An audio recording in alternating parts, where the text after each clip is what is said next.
Yeah, because what do you use that one for? All right, hurry up.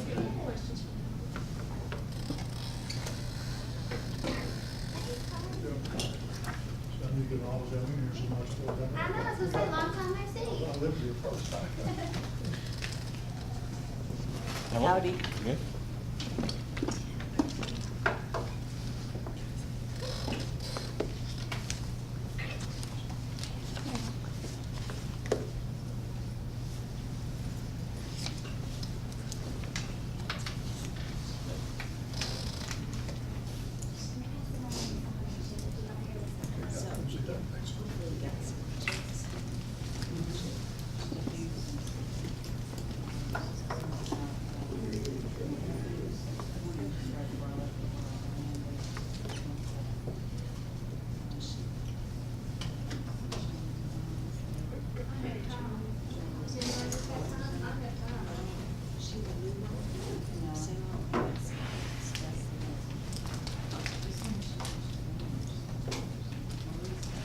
Well, good afternoon. We need to get some caffeine in people. Good afternoon. Welcome to our new knowledge. We always have a good turnout when there's anything to do with marketing, social media, outreach. We seem to always have, not only just to come to see you all and hear you, but we always have a good turnout, and obviously that's a topic that everybody, no matter young, old, how long you've been in business, you always have to be looking for a new pipeline of businesses. So, welcome to our new knowledge. I am excited to have our friends from the High Road Agency. They've been a strong supporter of our new knowledge series, and they're here to talk about the digital footprint and how you can, I guess, revamp and relook at, evaluate how you're doing things out there in social media and in the media period. We have Kara Knapp. Kara is with High Road Agency, and Fred. Fred's fine. Fred. It's easy though. Kara Lagero. They're here, and you know, it's great that we have professionals like this that share their time and their knowledge with us, because you can't beat the price for admission to these professional development workshops, and we can only do it because we have great partners like this. So I'm going to turn it over to you and ask lots of questions, and Kara, it's all you. Thank you. Like Sandy said, my name is Kara. I'm with the High Road Agency. We full service agency in Johnson City. My digital background only is, I guess, the past 7 or 8 years. I've been selling, presenting, partnering with small businesses like you guys. You want to tell a little bit about it? Yeah, so I'm Fred Calogero and Director of Operations at the High Road Agency. And I've been involved in marketing and business consulting for the last 6 years. I guess I should have said my title is Partner Relationship Manager, which I love that title. Yes. Fred laughs because I love saying that title, because that's what I love to do is partner with people. Can we go around the room and you all introduce yourselves so we get a little bit of an idea of who we're talking to today? You want to start? I'm Dan Swanson from Abingdon, and I have a couple businesses, including an energy efficiency type of business. Awesome. My name is Jaheem Jones, and I'm starting a perfume oil business. Very cool. Kathy Shear, representing Postal Mountain Artisans. We're a crafts cooperative nonprofit, and this is our 48th year. Oh, here. wow. Yeah. And I'm Andrea Roden, also with Folsom Mountain Artisans. I feel like I've met you two before. I think I've met you all before somewhere. You look familiar to me. My name is Justin Harris, and I'm here in Abingdon. I'm currently launching a new full-service guided hiking business for the Tri-Cities metro area. Very cool. Very cool. I'm Tim Flanagan, better known as the video guy in social media circles. I have a videography business, and I specialize in live streaming local events. Mary Trujillo, New People's Bank. I've seen you before also. I think some of these networking opportunities, your all's faces look familiar to me. Can I start with you back there? I'm Jennifer Blankenship with Wholesale Vinyl and Aluminum and Outdoor Vinyl Products. Okay. Nice to meet you. I'm Nancy Estes from Bristol, and I'm just here for my own information. Perfect. Great. Thank you for joining us. Yep. Did you want to introduce yourself? I'm Samantha Tedder. I'm with the Washington County Chamber. Okay. Hi, Samantha. Good. get right into it. And this is very casual for us, so if you all have any questions or need to interrupt at any time, just wave at me and I'll look over at you. So we are going over the dynamic digital. Every dynamic foundation starts with it's this stool, marketing stool. So most people are familiar with two legs of the stools. That's the advertising, the putting the message out there, the getting the name out, the exciting part of it. But as you can see, the online marketing services, this is behind the scenes, the behind the curtain things that have to happen in order to have a successful campaign. That actually is 72% of your total. So what we're going to do is when we go through this, is kind of break this apart and let you know why that's important and what all that includes. So the online marketing services is 72%. The online advertising, as what most of you all are probably familiar with, is 12.4%, and the online promotions is only 15.6%. Here, Yes, ma'am. question. Hi. 72% of the time you spend on it, the money you spend on it, what 72% of what? I think that is the 72% of the total success of your campaign. Okay. So if you don't put, It's kind of like, it's more like weighted, so 72% should be the most of your focus. Yeah, the time that you spend, yes, ma'am. not the money. Not the money. Yeah, well, You could. but a lot of people leave that part out. They don't spend the time. They don't put in that effort. And maybe it's because they don't understand that part of it. So that's what we're going to go into. When we were preparing these files, the funny thing is that was the part that I was least familiar with also. So even in all the years that I've been doing this and presenting to clients, this is why you need to do this, this was the part that I was least familiar with. So hopefully you all will learn something to do today too. Okay. We use Buzzboard, and it's a complimentary, we use Buzzboard. That's a program that gives you kind of an audit of your website. So if you all have a website, I'm assuming most people in here are already business owners, some of you are just getting started, but we can do an analysis for you of your website if you'd like. Fred's going to hand out his business cards here in just a second, and just contact us. We want to partner with you and help you all, be as successful as you can be. But we can do an audit and analysis of your website, and it shows your business profile.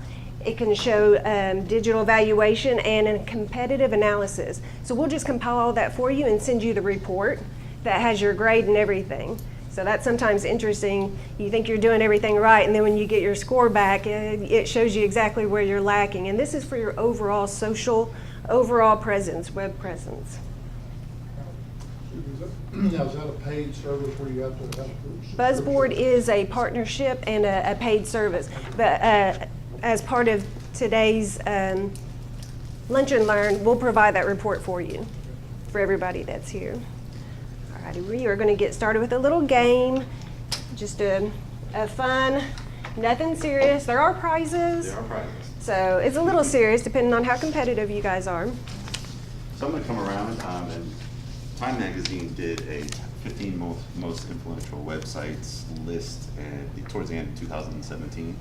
So we're just going to kind of quiz you guys on it, see how many you can figure out, and I'll pass these out with my business cards if you want to get that Buzzboard. Is Buzzboard your proprietary product? No, ma'am. No, it's a we are. service we use. Yeah, we paid to use that.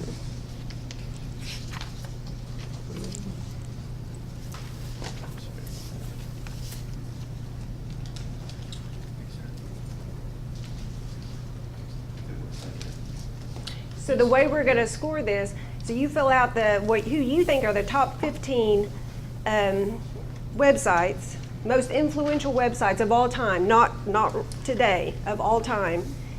And you get 1 point if you get a correct website, and then 2 points if the website is in the correct order. And whoever has the highest points gets the prizes. And we have 5 prizes, so there's a good chance. Current to date, all time. All time. Okay.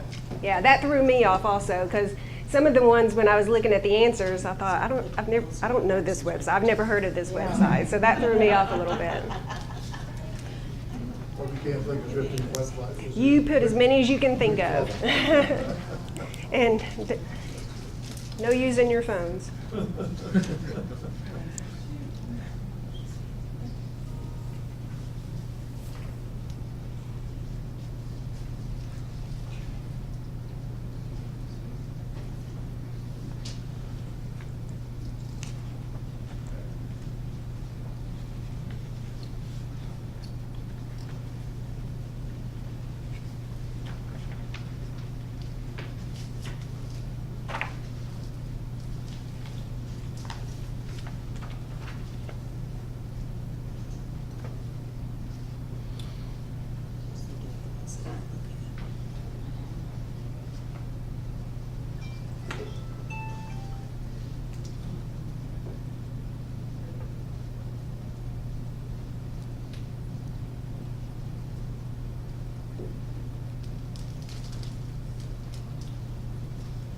You didn't know there would be a test, did you? I said it was free. Well, thanks a lot. For those of us who don't spend a lot of time looking at websites.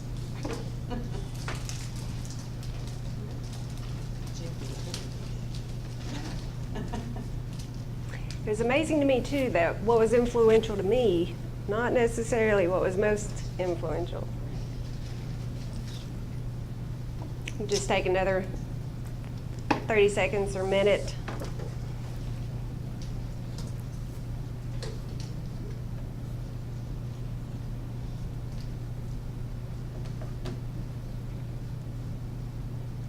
How do you want to go?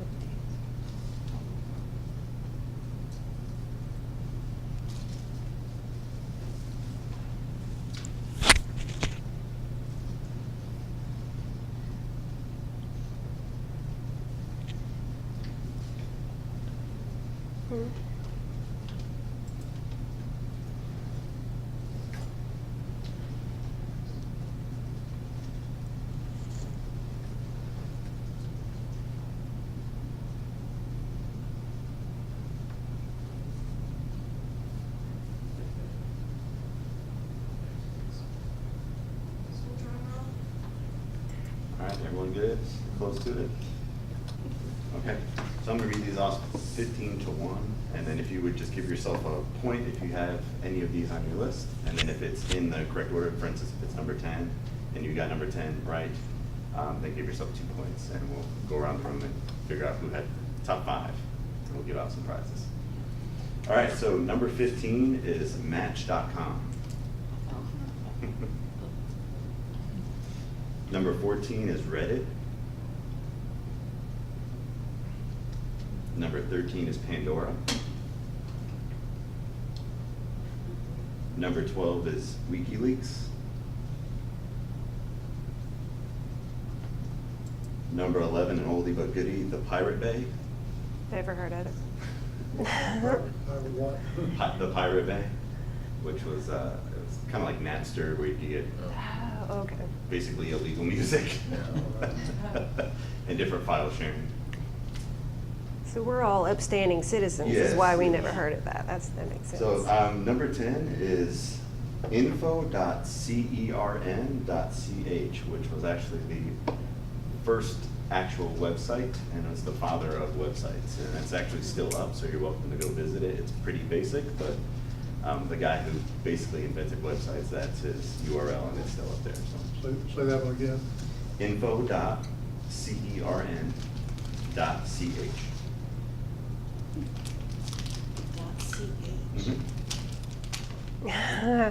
.com wasn't around yet. All right, number 9 is eBay. Number 8 is the Drudge Report. Number 7 is Yahoo. Number 6 is Craigslist. Number 5 is YouTube.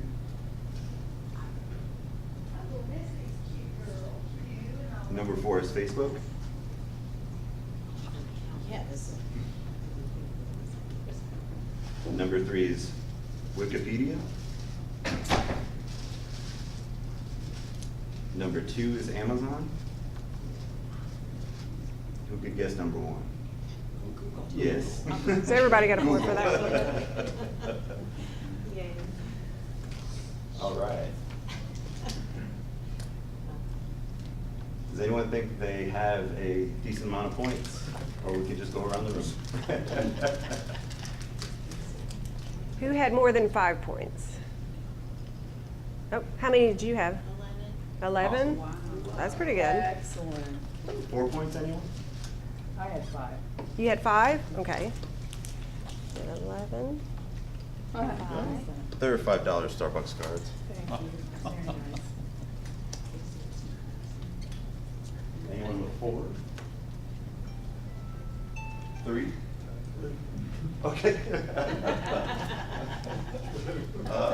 You guys want to fight over it? There's one left. You knew that was coming. You can have a Oh, for big- sure. good. No, there you go. That was hard.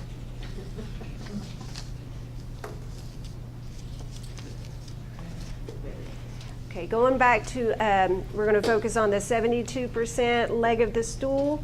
That would be responsive websites. It's so important. Your website should be custom built. I mean, this is our recommendation. Your website should be custom built, responsive. You know, if you're looking at it on your phone, it should change sizes. Should be flexible, unique, professionally tailored. We do recommend WordPress platform. If you go on CNN or Fox News, any of those websites, those are WordPress type platforms. They have the largest content management system. So WordPress platforms, actually, those websites encompass 25 to 30% of all sites in the world. It's very important to have daily backups. That's something that we do. We rely on our daily backups. And I have a little quick story about that one. Our websites, we have all the ones that we post, we back them up on a daily basis. So as you can imagine, if somebody goes into their website and makes some edits, which happens a lot, and they regret it immediately, we can back it up to the previous day. An example of that is a lady who owns a retail jeweling, like a jeweler website for us, and that we host for them. And she went in and accidentally deleted 500 of her pictures on the website. We were, with 2 clicks of a mouse, we're able to get them back to the day before and just revert that back. So whoever's hosting your websites, just take a look into that. That's really, really important because there are some out there, the big names that you see on commercials a lot. For hosting, they may or may not ever back up your website. It'll just be that original one that comes through, or maybe once a year at most. So just look into that. That's very, very, very important. How do you all do that daily? I mean, I know if you're in WordPress, you can go in yourself and do it. Mm-hmm.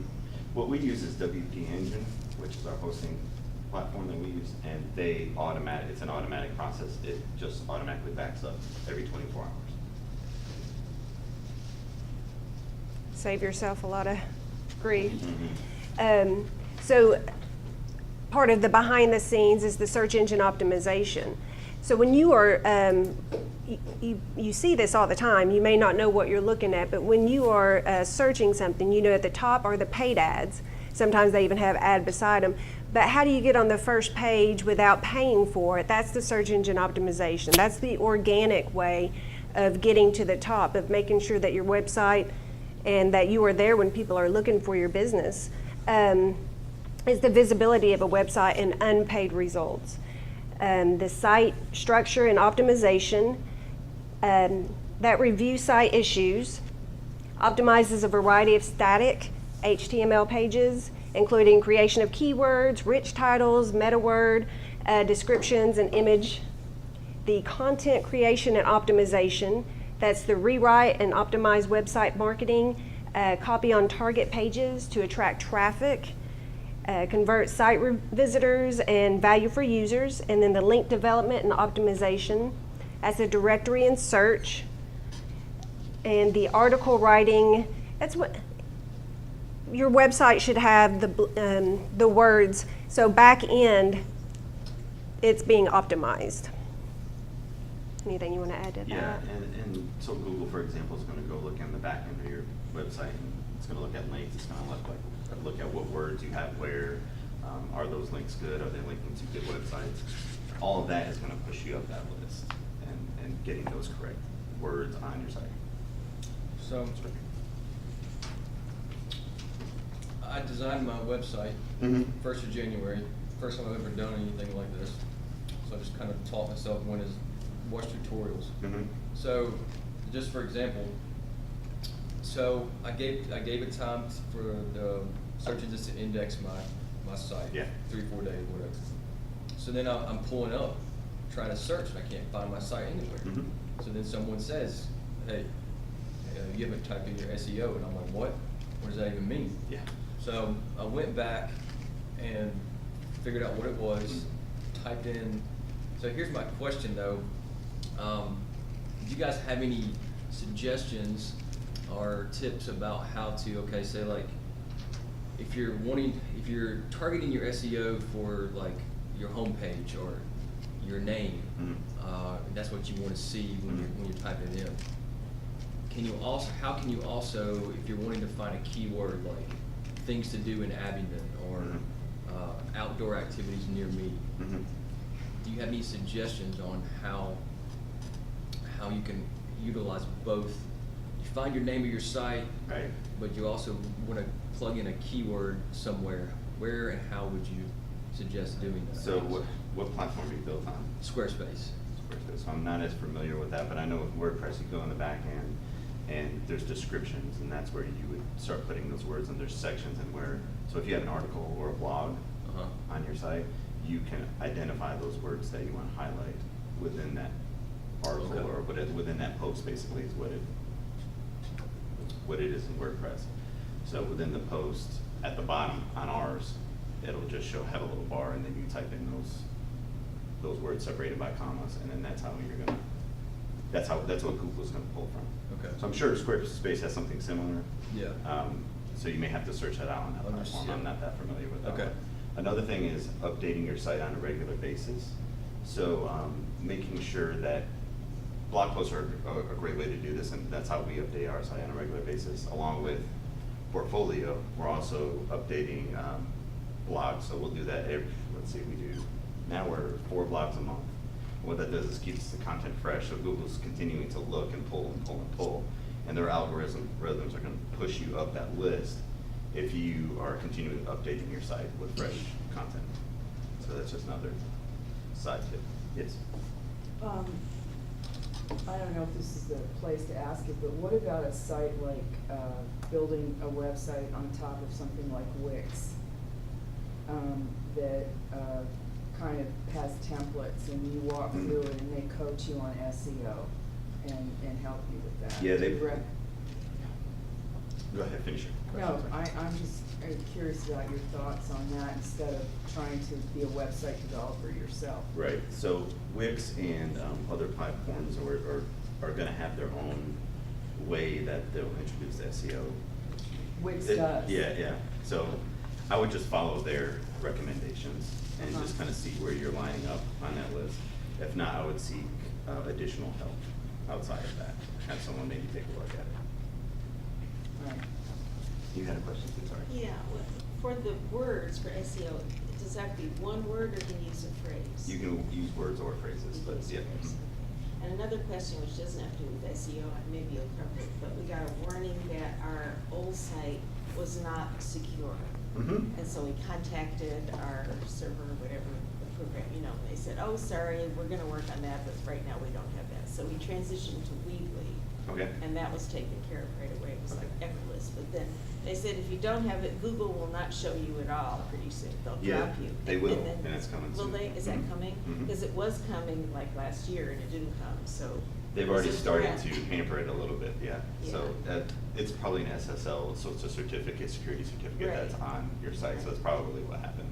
So I can see visiting various websites that it flashes up, not secure. Yep. Not secure, not secure. Yep, So- and it's all gonna have to be secure, So very, being very secure is really important. Mm-hmm. Any other questions? Directory and reputation management. All right, moving on to directory and reputation management. So imagine 10 years ago, you could find everybody and everything you needed in the yellow pages. Now, who uses the yellow pages? Who actually still has phone books that they, for the purpose of looking for people, not, to look everything up. I mean, and depending on what your phone is programmed to, you could go to Google, Yelp, Yahoo, Dex, however you do it online to try to find what you're looking for. So it's very important to be there. Directory and reputation management. It's important to keep everything accurate. There's a lot of human error. Multiple people are copying and pasting and putting your information in. You want it to be consistent across all pages and across all platforms and across all sites. So that includes local search listings, business review sites, directory sites. So manage and monitor reputation of structured and unstructured review sites, social posts. We'll get into this a little bit more.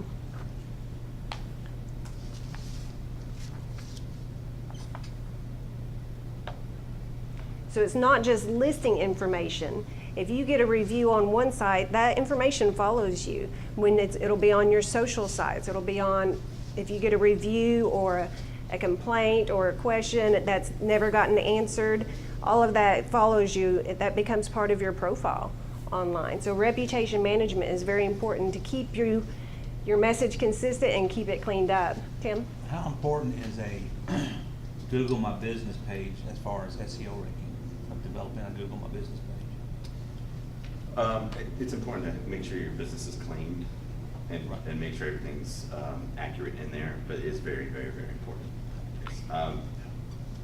Google Plus is now gone, Right. but they were kind of tied together before. But yeah, definitely claiming that business is going to be really important. And a lot of this will show up in Buzzboard also, if you all choose to receive that information. It'll show if you are being listed in all of these places and where maybe you're lacking and you need to make sure that you're listed. So this is a directory and reputation management will pull from. These are the top 100 publishers. This is something that I didn't know. There's a lot more out there than I realized. So if you go in there and clean yourself up in one or two sites, that may not be enough.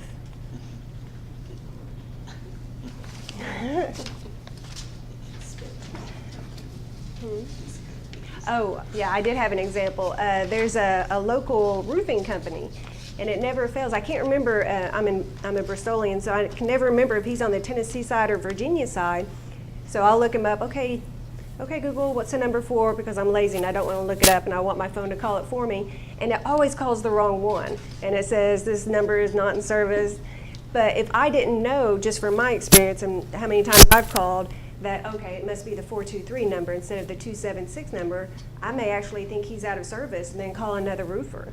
Oh, I didn't know they closed. Give me another, start looking it up. That's just a good example of why it's important to make sure your information is cleaned up out there. And I've let him know, did you know your number is listed as both 276 and 423? Yeah, people tell me that all the time. Well, how many times has he lost business over that? I mean, it's something that needs to be cleaned up. Right, directory and reputation management. We're continuing on. Rich and enhanced content. That includes your contact information. That includes your photos, videos, hours of operation, products and services, and bio. It's what the reputation management looks for, and make sure everything is there, everything is correct, and everything is how you want to represent yourself and your business when people are looking for you. These are people, I mean, they want your business so bad, they're actually looking for you. So you want to be there, and you want to be presented the way you want to be presented, so make sure. Alrighty, this is directory and reputation management. Continue. This is another part that I didn't know about until putting these slides together. The duplication suppression. These are where, like my example, somebody somewhere at one point, maybe it was his Yellow Pages representative, somebody put his number in incorrectly and now they can't get it out. Now they can't make it go away. So there are companies, there are services that do the duplication suppression for you. That's hard to say, where they cleaned it up. So in this example, it's kind of hard to see. The red boxes, so this is the correct information. And you can see somebody put in, you know, just one number off, and then somebody put in just the phone number was off. So they go, it's a program that goes through and cleans out all the inaccuracies and makes sure that everything is consistent and correct.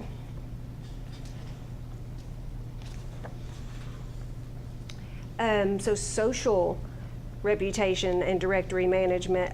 It's so important if someone has a complaint to acknowledge them. Don't leave it out there because, you know, one of two things, they're either going to get more mad and then start talking bad about your business services or reputation to other people, or it, you know, it's always going to be there unanswered. So it's always a good idea, acknowledge as soon as possible and try to get that conversation offline. Thank you for your, you know, thank you for your question. I'm concerned about your experience. Can I give you a call?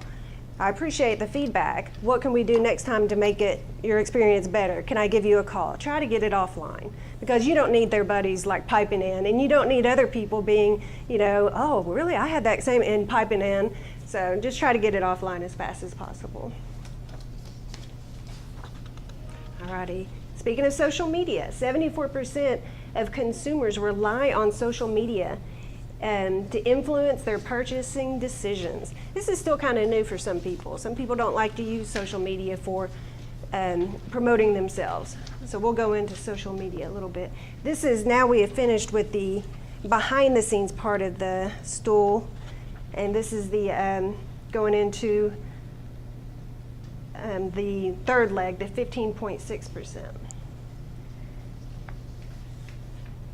So successful social starts with professional content strategy. 80-20% is what we recommend, so that 80% is posting tips, maybe weather, holidays. You know, try to keep it something that the people that you're trying to reach want to look at or want to be engaged in, but not always. Don't hammer them every single day with your services, businesses. So keep about 80% kind of light, and then 20% talking about the business, your business. Best practice is to always try to tie it back to your business. So professional content strategy, dashboards that help you manage. We use Sprout Social. Facebook, Instagram, Twitter, and LinkedIn are all different platforms that you can use. It's best to do monthly planning. The people who do their own, a lot of times, oh, I'll post about this tomorrow. Well, then something will come up tomorrow and then they don't post the next day. It's always best to lay it out, have a plan, maybe do it a month in advance. We recommend, 8 to 12 posts per month, and just lay it out, and then you're done with March. Go ahead and look at the national holidays. Look at, oh, it's pie eating day, it's National Ice Cream Day. You know, make it fun and applicable for that day, but then you don't have to think about it. And if something pops up, oh, I need to promote this, you can add it to it. But go ahead and just be smart. Go ahead and have a strategy and plan it out in advance. And I'm kind of elaborate on Sprout Social. That program allows us to do one post and it'll go on Instagram, Twitter, LinkedIn, Facebook, all at the same time. And you could pre-schedule out for months. Is that And fee-based? just automatically post at that time. Think how much time that would save instead of Facebook. Is that a Instagram. fee-based service? That is a fee-based service, yeah. But there are different ones out there that will do the same thing. Facebook has something already built in that you can kind of time those posts out. Right. But in order to get multiple platforms, it's important to have something that ties it all together, or you're just going to be duplicating all day long. So. And, I'm sorry, Could you move your microphone up to keep it? do I? I'm sorry. It's okay. Move it up a little And all of these social media platforms do provide reporting, so it's important to analyze those reportings. You get a little feedback so you know what's working and what's not working, and maybe use that feedback. Here's an example of what a social media management monthly calendar looks like. So you'll see this is a dentist office, so some of them are cute.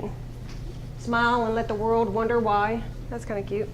And then it gives helpful tips. Did you know that what you eat really does affect your teeth? Again, this isn't directly promoting anything, but it is always tying back to their their business.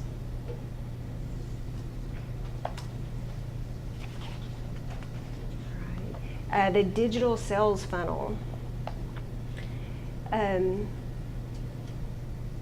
Advertisers nowadays use 7.2 types of media. I didn't know that. So there is a media mix always in place. You can see by the way the funnel is directed. How we shop now is so much different than what it was 10, 20 years ago. If you needed a vehicle, you would go to the car dealer that you trusted or was recommended and then completely rely on the salesperson there for every bit of information about the vehicle you were looking for. Nowadays, most people are more informed than the salespeople that they're speaking with. I know when I bought my last vehicle, I knew exactly what I wanted. I knew exactly what would come with it, how much I was willing to pay, because how much it was worth. I knew everything. All I wanted to do was sit in it and make sure my feet reached the pedals. It's a completely different buying experience than what it used to be, where you were solely reliant on the experts. Now you become the expert. And the way you reach people now is completely different.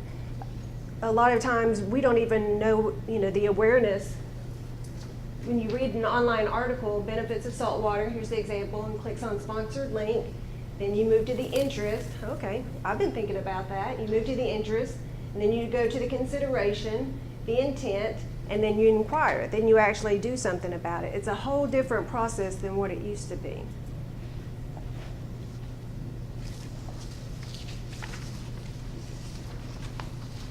This is interesting. 80% of consumers turn to search engines when looking for a local business. I mean, that's at least that amount for me. Like I said, I rely on it. I use Google as a verb. I'm going to Google this. I 100% use it. 60% of adults in the U.S. use smartphones and tablets. So that to me just means their information is always with them. They're not just shopping when they're at home. They're not just looking up information on their products or services. That they always have that with them. So it's not just in the evenings anymore when you're going to reach your consumer. It's going to be any time of the day. And you want to be in front of prospects at the exact moment that they're seeking information about your services that you offer. So now we're going into the digital sales funnel. This is the part I like because this is the part I'm most familiar with. The past few years, this is what I've been working with, is the actual, the leg of the stool that the ads are in front of you. So this sales funnel, you think about it like the top part, the red part, that's the opinion, build familiarity, awareness. So when you're online, you think about maybe the ads that are on like the Bristol Herald Courier, the JHLs, the CYB type websites that you go to for your daily news. Those aren't targeted ads. They didn't reach you because you're of a certain age or your hobbies are this or you're in this part of your life. They reached you because you're on their website and they're just there. Those are mostly branding ads. The orange part, maybe those reached you because I've been in the market for looking at a car. So I've gone on a couple websites and looked at a car that triggered the ads to start coming to me for this certain car. And then the model and intention shopping, for example, we are vacationing and I've been looking on Daytona Beach for different activities. So now I'm starting to get the different tourism centers are sending me different activities. They know that's my intention is I'm coming up on a vacation, and then the purchase. That's the actual search engine marketing. That's where I've gone online and I typed in Daytona, Florida hotels. That's as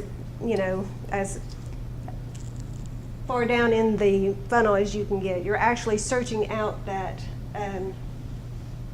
product or service.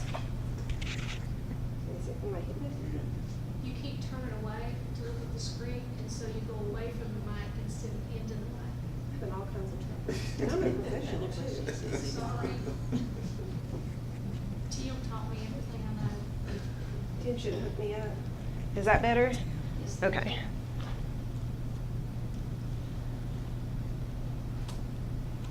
Okay, so we're going to work on this funnel a little bit. The top part, audience targeted display. So these are the ads. that you see online. They can be in the form of the banner ads, the still image ads, or they can be in the form of pre-roll ads, the ads that run before, during, or after a video that you have gone online and clicked the little triangle to watch. So that's when those ads play. These are customized to specific audience segments, the household income. These are targeted to you. So my computer, I get different ads than my husband's computer gets. My computer knows my personality. It knows my age. It knows I'm a mom. It knows that I like to shop. It knows, a lot about me. So the ads that I get are targeted to me. And that's why my husband gets all the shoes and baseball and type ads, and I don't get those ads. So your computer, whether you realize it or not, you have an online personality, even on your phone, even. So I know a lot of times people get freaked out. I was just thinking about this, and it came up on my phone. I'm so what's going on, and they don't realize that maybe they looked at it or read an article about it, and that triggered the response, to start receiving those ads. So those are the targeted ads. Advanced behavior ads. The retargeting, that's the one that kind of bothers some people. It's awesome from a marketing perspective. They actually put a cookie on your computer. So when you visit somebody's website, it puts a little cookie on your IP. So then you'll start receiving ads from that. I was visiting with a client a while back, and he said, I don't know what they're doing, but they're blowing up the internet. I said, have you been to their website? He's like, well, yeah, I go through their website. So he's getting retargeted. So I'm not seeing the 5 ads a day that he's seeing, but he keeps going to their website. So he keeps getting retargeted and receiving all of these ads. So that's, it's fun around Christmas time when you are shopping and maybe you pick on a little gift idea that you want. And then when your husband comes and uses the computer later, hey, this is still, are you still interested in me? Don't forget it, come back. So you get some ideas. Audience targeted display behavior. That's what we were talking about. In this example, this person has been looking into information about a marathon that she's training for. So just based on the search and browsing history, she's been reached out to with all, different shoes, maybe different equipment that she might need.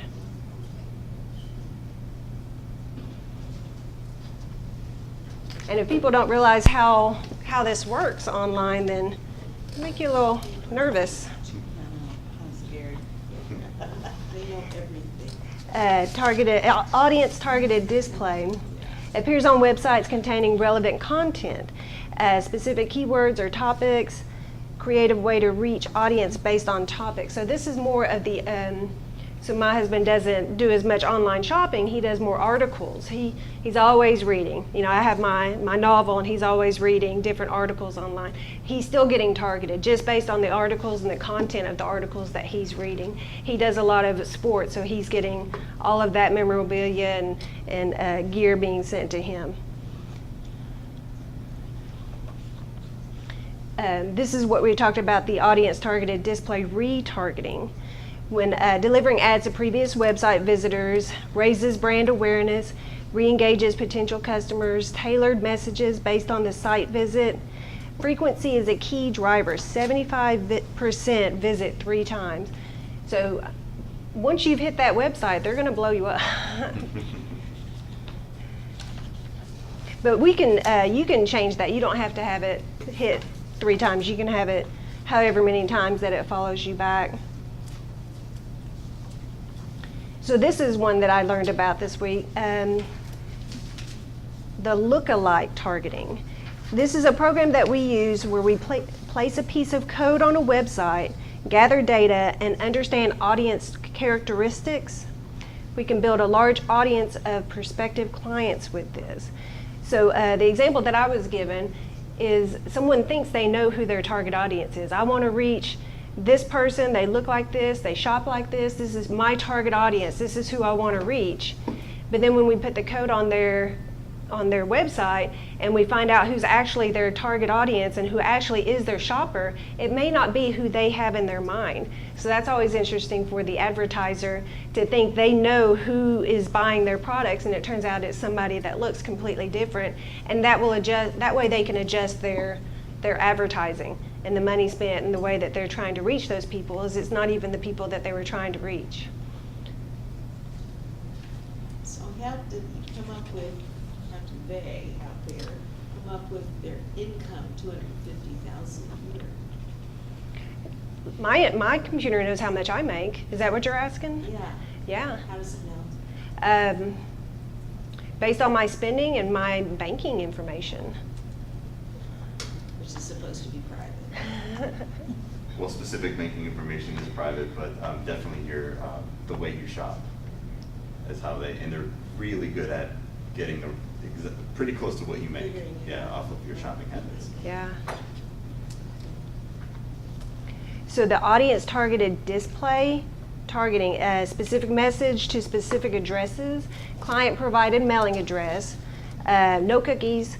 This is target both home and business, creates a 360-degree marketing campaign. We can match physical address. So the client will provide their mailing address, and then we send them a direct mail and an email. So it's a twofer. They get it in the mail, I don't know what that is, throw it away, and then they get it in their email, and it catches their attention a little bit more. Question on that, so if you want to do a mailer, can you target it by zip code or something to narrow the geography down? Yes. You can. You could buy lists specifically for certain zip codes or multiple zip codes. Are you on mobile? Mobile advertising, additional forms of mobile advertising. So this is where you get, I read a statistic, maybe it was 2 years ago, the average person looks at their phone 45 times a day. That's so far off. I look at my phone maybe 45 times within the first couple of hours of the day. I mean, I always have it with me. You use it for GPS, you use it for all your messaging, all my email comes through my phone. I mean, that's my lifeline is my phone. So targeting by mobile targeting is so important. And we can do it, this is a new one I didn't even realize, weather triggering. So if your ad is maybe your tires or something outdoorsy, hey, it's weather related. So when the snow starts falling, it'll go off. What was the one that Rob, was that for tires or something? Yeah, or it could be coffee. So if you're McDonald's, Yeah. for example, and it's cold, and Warm you up with can a cup of coffee. push one of their coffees, or if it's hot out, you can push ice cream, and you have those set already. So when that weather hits kind of that temperature trigger that you want to, it'll push that ad immediately. With mobile targeting, you can geo-fence. That's where you put a radius around a location. A lot of car dealerships used to use this. Now everybody uses this. You put a geo-fence around so for a car dealer, for example, let's say it's a Ford dealer, they'll put a geo-fence around a Chevy or Mazda or something. So when the person arrives on their lot and is looking, the ad will pop up, don't you want a Ford instead? Or, something that will drive that's perfect audience. They're out car shopping. You want to bring them to your site. So you can do geofencing for events. Yes, sir? Now, how do you do that? Okay, so on your phone, don't get worried. So your phone knows where you're at. If I walk out the door right now and I say, how do I get home? It'll tell me it knows where I'm at. It'll tell me how to get home. It is set up by satellite. It'll tell me the weather. Your phone knows where you're at. So it follows your IP address. How do you develop the ads to come up? I'm sorry? It's a service. Okay. Geofencing. It's Another a paid service. service, okay. Yeah. It is another paid service. Another example of this, we had competing shows recently in the area. So there was one kind of more of an outdoorsy type show, and then another outdoors type show in a different area. So one of those clients targeted that other show specifically. So if someone was on their browser, and they were looking up anything, if they're, hey, I'm looking at this ATV in front of me, I kind of want to buy it, and they're scrolling on there, they're going to see the ad for the other show That's cool. pushing them to the, yeah. So That's where it's going. When we boost a post on, we have a Facebook site, but we keep pretty active. When we boost a post, Mhm. pay a little money to do that, it gives us a target area. We can select Right. a certain amount of miles away and age group. Mhm. Yeah, so that goes along with it. Yeah, targeting is so important. Otherwise, you're just, I mean, it's the top of the funnel. The top of the funnel is your branding. That's to anybody. You're not trying to reach any specific person. Then the orange is where we're at with the targeting. That's where you're trying to reach specific people. Another example was a lawn and garden equipment person here on the Virginia side. He sent to all of his competitors, Lowe's, Home Depot, all of them, and said, you know, come here for a better tax, lower taxes on this, you know, so it works. And then with another beautiful thing about digital, you get reporting at the end of every month. You know, I remember when I first started in sales, the running joke was always 50% of my advertising is working, I just don't know what 50% it, you know. Now you get the reporting at the end of every month that shows you the feedback of what is working, who's visiting your websites, and some of them even shows you the conversion of what they're doing once they hit your website. So you know what's working, and that way you can tweak your message to continue that. Okay,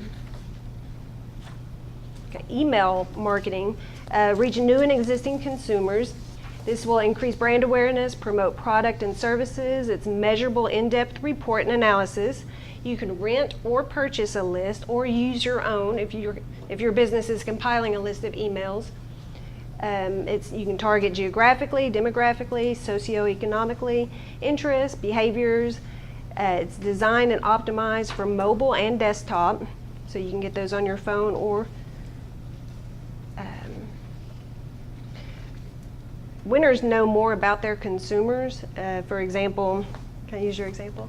Yeah. Fred here has 3 kids. He's married. He likes sports. He has expensive tastes. He's independently wealthy. Some of those are true. So the more you know, the more you can target. Your message is only as good as the person that it's in front of. Just remember that targeting is very important.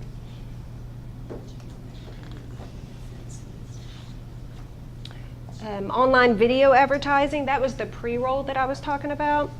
So you can do, on your website, you can do long form videos. Tim might know something about, online videos. Pre, mid, and post-roll videos, those are the ones that when you go online and you're watching a movie trailer or you want to watch a playback of a sporting event or a news clip, you know you're going to have to sit through a 15, 30-second national ad.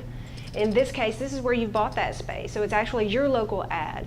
One of the things about online viewership is that it is a lean forward experience, even on your phone. Once you hit a video, you do always lean a little bit forward to hear it and to see it a little bit better. Whereas at TV, when you're watching TV, it's more of a relaxed, lean back experience.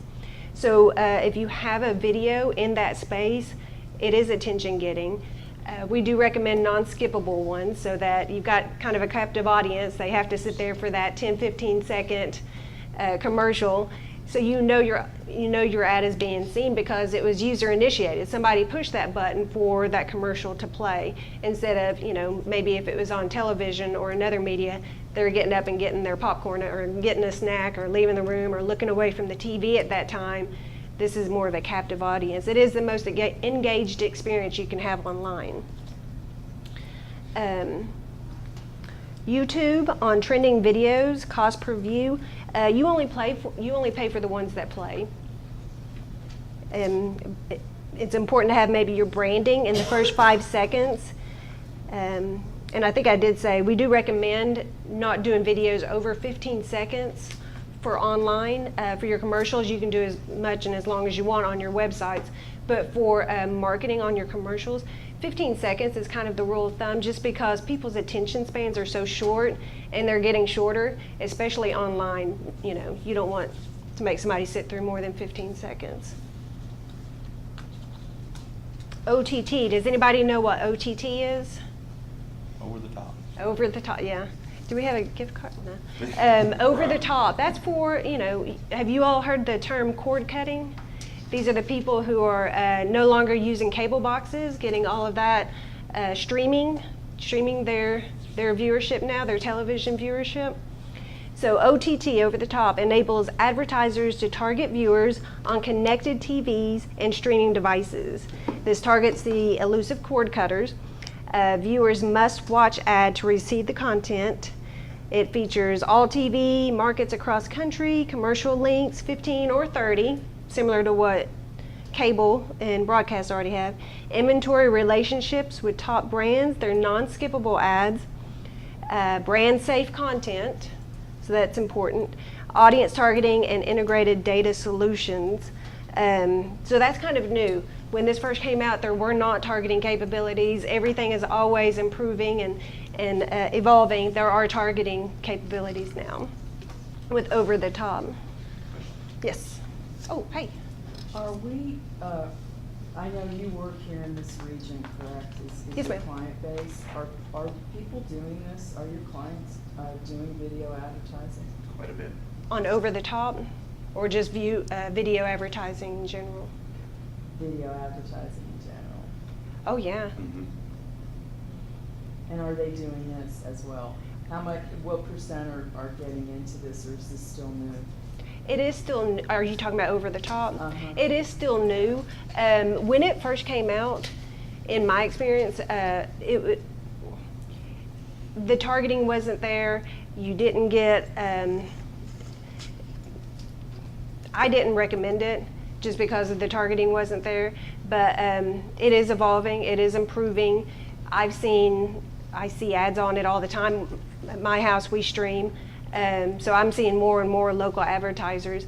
Our company, I know that I have 12 advertisers right now using over the top. On content that's not on cable.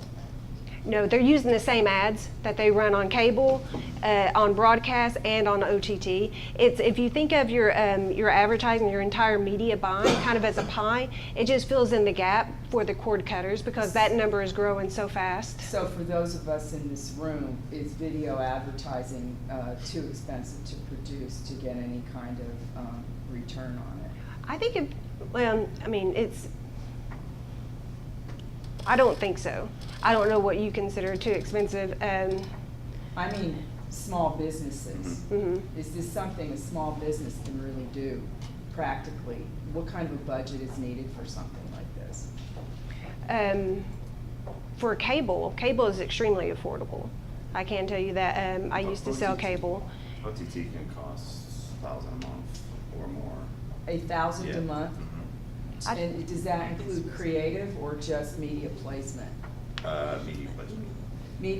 To place these kinds of ads is around $1,000 a month. Yeah, What's usually the they're using creative? that same commercial that they've already created and just, What's the general cost, would you say, of creating a commercial, and do you use it for 3 months? Do you use it for a year? changing it out every quarter, every 6 months is a really good idea. It can vary widely on video production. It really depends on a lot of different things, voiceovers and graphics and length. So really, it can be as low as $500 for a video, up to $10,000, really depending on. So once you get the creative, even if it's as low as 500, what you're saying is that it's about $1,000 a month to do a strong media placement for a company in this region. Thanks. Thank you. I've worked with contractors. I think the lowest that I've worked with in the one I'm speaking of, he's actually an Abingdon-based contractor. He charges about $250 for a 15 or 30-second commercial, and then A video video designer. contractor. Yes, ma'am. And then he and you can use that. It is the quality that you can use across the board for broadcast, cable, or OTT. And some of the broadcasters include the production, of the commercial in their packaging. So that's something to think about too. And so if you were working with one of these companies in here, or these groups in here, would that be part of what you would help them navigate? Yes, absolutely. Our company is full service. We can provide every step of it, the scripting, writing, the production of the commercial, or contact the person either if you choose to do the provided commercial with JHL, CYB. Spectrum used to provide their commercials. I'm not sure if they still do. You can use them still. Yeah. Yes. So, So in other words, yeah. our local television stations have that option of creating content for you. Mhm. They do. If you're buying it. If you're buying I would it. ask. They may not offer it to you. I would ask. But you ask. Mhm. Yes, ma'am. If we're not using the High Road Agency to help us with this, you're saying, and we're doing this on our own, we can navigate that way possibly. You can contact one of the reps directly. And I would always ask, is this included? When talking about commercials, I would always ask that. Or negotiate that. That's kind of a good question, no matter what you're doing. Absolutely. Is this included? Exactly. That's And if it's not, try to get it included. exactly. Thank you. You're welcome. Did I do? Yes. Social media. Oh, I was in the right place. Okay, social media advertising. The marketing objectives include brand awareness, reach, traffic, engagement, app installs, video views, lead generation, message, conversions, catalog sales, store views. Facebook and Instagram are the most effective. When you're doing social, they are the most effective. LinkedIn and Twitter are not as cost effective, but if you're trying to reach like business owners, they may not be on Instagram. That might be where you need to reach them. That might be where your message needs to be. Depending on who your target audience is where we recommend you put your message. I'll bring this up. Yeah. Kind of attach that a little bit. You mentioned boosting posts. Do you normally put the post out there and then go in and hit the little boost button? Okay. When they say, don't you want to boost it? Right. Right, yeah. So it's going to be a lot more effective to go in on the back end in Ads Manager and put the ad on the back end instead of boosting that post, because it's going to really expand your audience. You're going to have a lot more flexibility on demographics. What do you mean by that? By the So back end? there's Facebook. it'll say Ads Manager when you hit home if you're on your business page, and then there's a little Ads Manager link. Click on that, and there's some help keys, and it'll walk you through that process where you can create campaigns and ads, and then attach a dollar amount to that. A lifetime dollar amount is what I would suggest. And then so if it's $30 or $50, that it won't spend more than that. You'll be able to really get down to the demographics a little better on that one. That's where all of your It always targeting asks, will be. What group do you want to send this to? And it gives me options for spending. Yeah. A certain number of days. Try the Ads Manager. I think Okay. it'll be a lot more effective for you. Your money will be spent better. Thank you. So social media advertising, this is the part that what Fred was just talking about in the Ads Manager.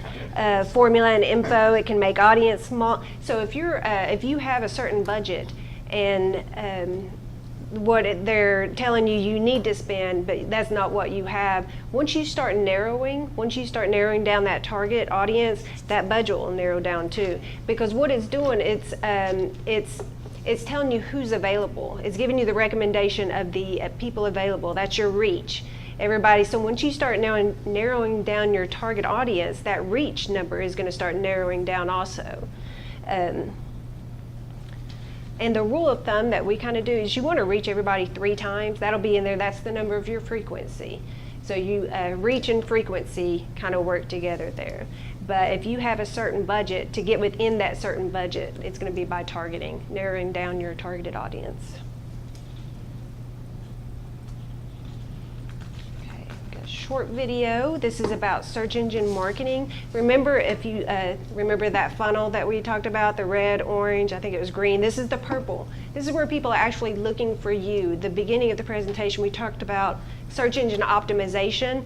That's the, how Google or other search engines organically place your ad at the top. This is how you can pay to get there.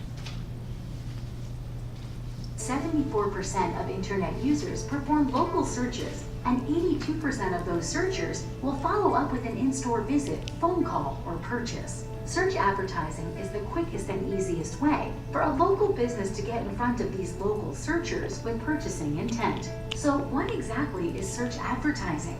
When a user enters a search phrase in a search engine like Google, Yahoo, or Bing, search results are displayed on a search engine results page. Sponsored results, or ads, provide businesses with additional exposure on the search page and drive website visits and conversions they might not otherwise receive. Search engines use a variety of factors to determine which paid ads to show, including the keyword the advertiser bid on, its relevance to the search query, the content of the ad itself, and the landing page, or website that the user will visit when they click the ad. When the user sees a paid ad that is relevant to what they are searching for, they click on the ad, visit the advertiser's website, and the search engine charges the advertiser for each click delivered. The goal of search advertising is to drive conversions like calls, form submissions, and emails that you can turn into leads. So it's important to know how to maximize your investment and make the most of your time and marketing budget while driving as many leads as possible.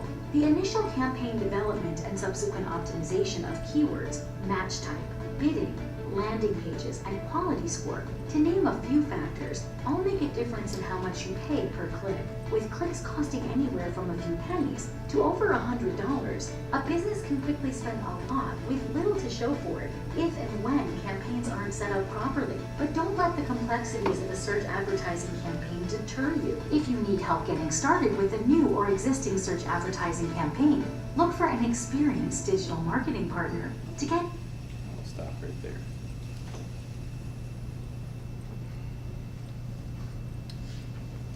Are there any questions about search engine marketing? That was pretty clear, wasn't it? So those are your paid ads. And most of them say beside it that it's an ad. You know that it was paid to be there. But when you're online looking for a product or a service, most people don't go past the second or third page. So it is important to be there at the top, and that's why people pay to be there. This is the bottom of the funnel where people are actually looking for your product or service or business. So you want to be there.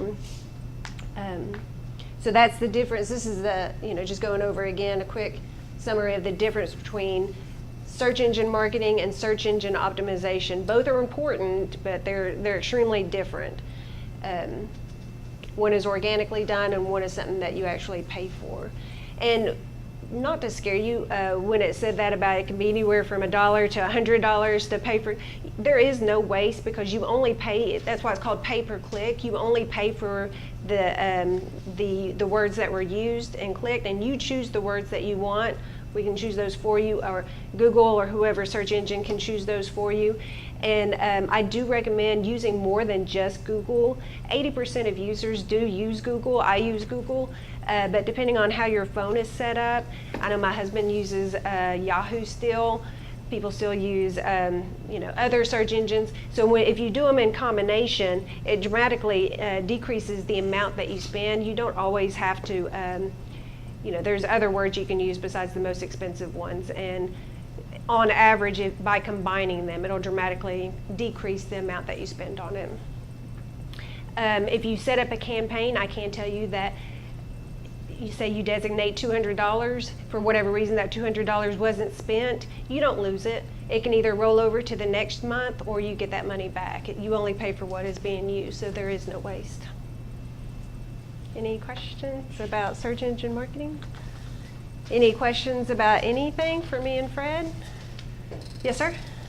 If you are a startup business, and I'm going to say home improvement kind of industry, and you're cash strapped like every startup business, where do you begin where you get the most bang for the buck for all these great strategies you've outlined? I feel like, you said it was a home improvement? Home improvement. Home improvement. I personally feel like, I feel like, do you already have a website? I think you need to be on search. I think you need to be where people are looking for you, and then maybe go to social, Facebook or yeah, as far as inexpensive and best bang for your buck. And those are the people who are on Facebook and Instagram are probably people in your target audience. So those would be my two recommendations. Search engine marketing can be very, can be very affordable. You don't have to spend more than $250 to $500 a month. And again, it's only being used if somebody clicks on it. And when they click on it, you've got that lead you'll get at the end of the month. The reporting that you can follow up with those people gives you soft leads. It's also adjustable from month to month, right? Yes, ma'am. Absolutely. If you see that something's not working, you can try another word or. Exactly, and that's one of the things I like about digital is you can use that feedback to adjust your campaigns to make sure that it's working for you. And seasonably, if you want to change the words, to match the season, or if you have certain sales or things like that. So using his example, can you talk a little bit about, as a home improvement company, what kind of content he would put on Facebook and Instagram? Okay, I work with a home improvement company. So for February, I won't say the client's name, but so the 80-20, even though it wasn't directly promoting, it was a cute Valentine card where there's a man says, "Put down the flowers. She wants a new bathroom."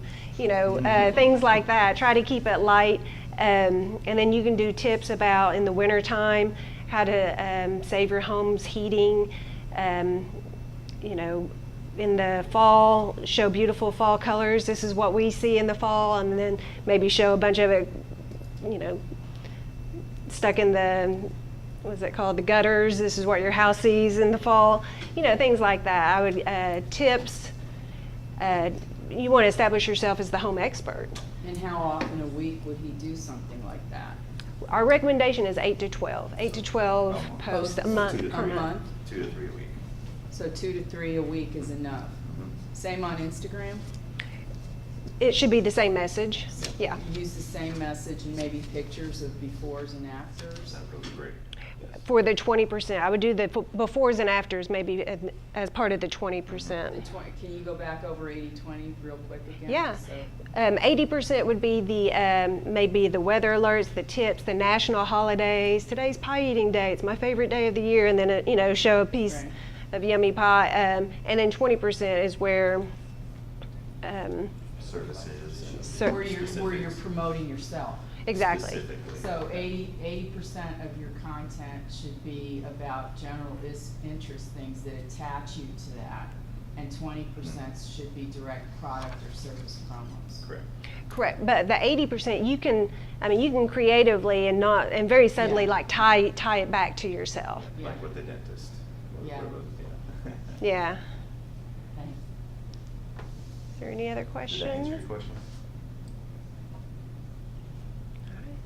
Thanks for hanging out with us. Any other questions? Close? No? Okay. With WordPress, do they have like tutorials on that as well? Do you have a website right now? No, I'm in the process of like searching different sites to build on. Okay, okay. If whoever builds it, are you gonna build it yourself or? Yeah, I was hoping. You're hoping to build it? I have no clue about Okay. it. A lot of WordPress sites are built custom, so if you have someone build it for you, they should be able to provide website training. If not, if you want another route, more of a template route, they have a lot of resources on those sites for you to kind of train you on that back end and how to switch things up. So WordPress has like a tutorial, and the other websites have like just templates. Yeah, so WordPress is just a platform that they're building on, so it's not really, you can buy templates for WordPress. I wouldn't, if you're not really comfortable with that design aspect of it, I wouldn't recommend it. I would have someone build it for you. Okay. There are some inexpensive contractors or just freelancers that'll do that for you in this area.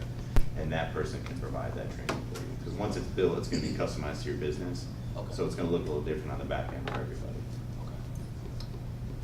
And don't forget, we got Fred's card, if you do have a website, or when you get yours up and running, and you want us to run it through Buzzboard and audit it and let you know how it scores and all of that, yeah, don't forget to do that, reach out to us. Just shoot me an email and I'll, just give me some basic business information, your URL, maybe a couple of competitors that you want me to add to it, and then I'll run that report, send it back to you.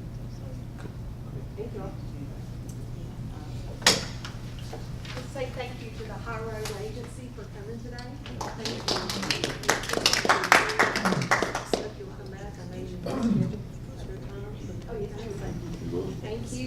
Also, we wanted to let you know, on March the 6th, we'll have LinkedIn tools you didn't know existed with Cindy Hagman.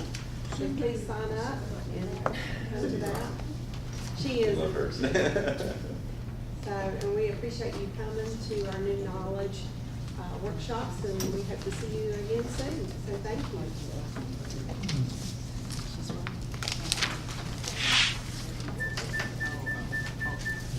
you.